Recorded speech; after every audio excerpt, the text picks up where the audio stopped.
Dear students, see the next lines. Perhaps that's why prayer works sometimes for some people, because God is mute and He doesn't give advice or try to fix things. शायद इसीलिए कुछ लोगों की दुआ कबूल होती है, क्योंकि अल्लाह रब्बुल इज़्ज़त खामोश रहते हैं। वो हमें मशवरा नहीं देते, कोई भी चीज़ हमारे ऊपर लादते नहीं हैं।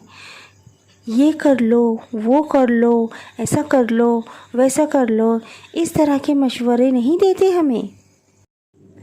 God just listens and lets you work it out for yourself.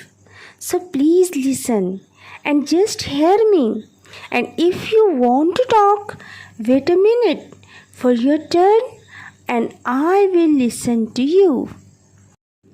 अल्लाह रब्बुल इज़्ज़त सिर्फ सुनते हैं तुम्हारी बातों को, तुम्हारी दुआओं को, और वो अपने बंदे का काम उसे सौंप देते हैं। अल्लाह ताला आपको अपना काम खुद ब खुद करने देते हैं और आपको अपने काम में तरक्की और कामयाबी नवाजते हैं। मशवरे देने में या बातें करने में आपका वक्त बर्बाद नहीं होता।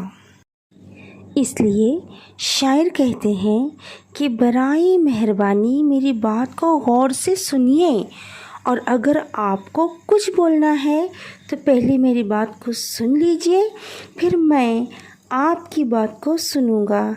जब आपकी बारी आए तो मैं भी आपकी बात को सुनूंगा, लेकिन फ़िलहाल आप मेरी बात को समझने की कोशिश कीजिए और मेरी बात को सुनिए।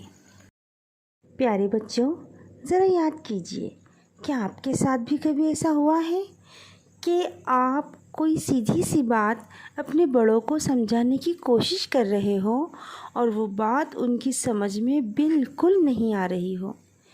उस बात को समझने की बजाय वो आपको ही गलत कह रहे हो, या ऐसा नहीं करना चाहिए, वैसा नहीं बोलना चाहिए, ऐसे नहीं सोचना चाहिए, वगैरह वगैरह बातें आपको समझाने लगे हो। अगर आप उस वाक़ये को याद कर लोगे तो मतलब आपको ये पोयम समझ गई। हमने शुरू में ही आपसे कहा था ना कि शायर की जगह अपने आप को रखिए, ताकि आप इस नज़्म को सही तरीके से महसूस भी कर सकें और आसानी से समझ भी सको। प्यारे बच्चों, हम उम्मीद करते हैं कि ये नज़्म आपको आसानी से समझ गई होंगी। इस वीडियो को देखने के लिए बहुत शुक्रिया। Thanks for watching my dear students.